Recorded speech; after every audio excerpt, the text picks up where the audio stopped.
Eric stared at the phone in disbelief.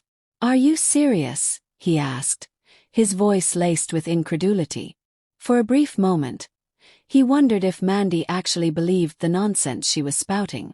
"Are you telling me you didn't abandon us when you cheated on me with him?" His voice grew harsher, dripping with bitterness. "When you screamed his name over and over again while you did it? Tell me, Mandy, how the hell could you possibly think that wasn't abandoning us?" Mandy choked on her sobs, her knuckles white as she gripped the steering wheel, weaving through traffic. She had to get to him.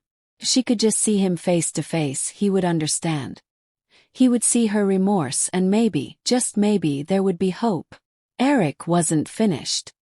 His words were razor-sharp, cutting through the space between them. "I finally got proof. My so-called faithful wife was screwing another man while I was deployed in Afghanistan. Luckily for both of us, I didn't find out while I was still stateside." He let out a bitter chuckle. "Because if I had, Mandy, I think I might have killed you." Silence stretched between them before he let out a slow, measured sigh. "Amanda, this will be our last conversation. If this call disconnects or you put me on hold for any reason, there won't be another one." "Eric, please," she pleaded, her voice desperate. "We can go to counseling. We can get through this, baby. We really can." He laughed, but there was no humor in it. "Listen to me carefully. There are a few things you need to know before you go home. First, I cleaned out all of our accounts and maxed out our credit cards. Since you've been cheating on me for the past 3 years, I figured I'd pay myself back." She let out a strangled gasp. "Eric, no. You can keep the house," he continued coldly. "Not that I'd ever want to sleep in that bed again. I packed what I needed. It all fit into a single suitcase. The rest is yours. Oh, and the SUV. That's yours too. Not sure how you'll keep up with the payments, though. I have a feeling you'll be unemployed by tomorrow. I sent pictures and videos to your boss, co-workers, friends, family. Even the church. I also uploaded them to a few websites. You'll be famous soon." "Oh God. Eric, no." Mandy sobbed. "Why didn't you wait until we could talk?" His voice was quiet but deadly. "I did wait, Mandy. For months after I got back. You never said a word. And let's be real. You wouldn't have if you hadn't been caught." Her stomach twisted painfully. What could she say? He was right. Eric's tone shifted, taking on a sinister edge. "As for your little boy, Sean, I almost paid him a visit. But after a few conversations with his wife, I decided I didn't need to. You might want to tell him to run, though. Turns out Victoria has some very interesting family connections. Dangerous ones. I doubt Sean makes it a year without an accident. Oh, and she'll probably go after his mistress too." He paused for effect. "Wait, that includes you, doesn't it?" "Eric, please," Mandy begged. "Give me a chance to fix this. Love you. Please just let me explain." She swallowed hard. "There are medical issues you need to know about. If you ever loved me, meet me. Please." He scoffed.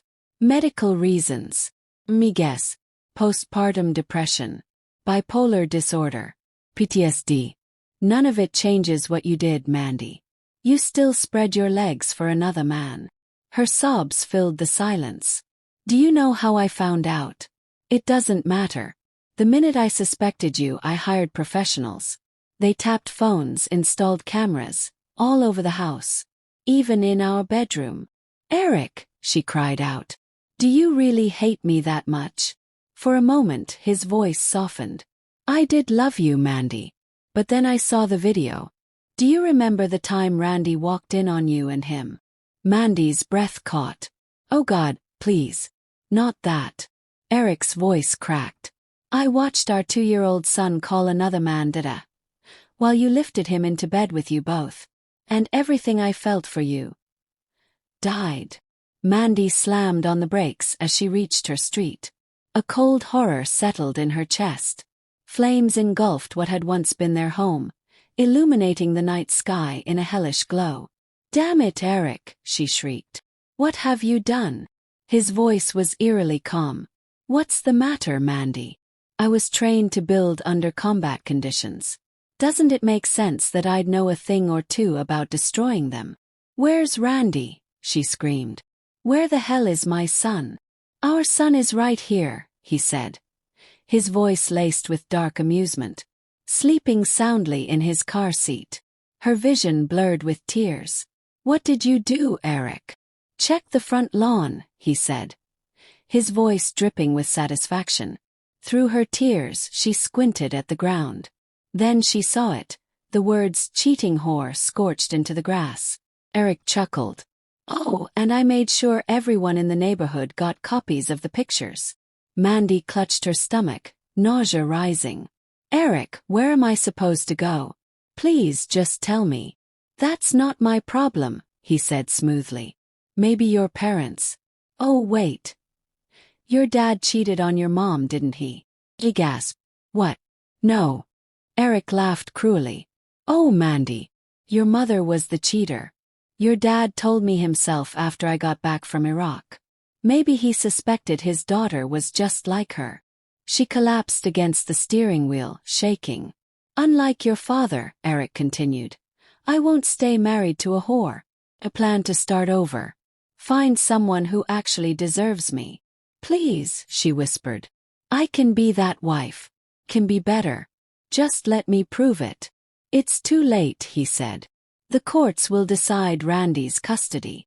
But I wouldn't get my hopes up if I were you. Mandy barely registered his words. Her mind reeled as she watched the last remnants of her life burn to the ground. Eric glanced at his watch. You don't have much time left, so listen carefully. Victoria is filing a lawsuit against Sean. Unlike me, she'll win.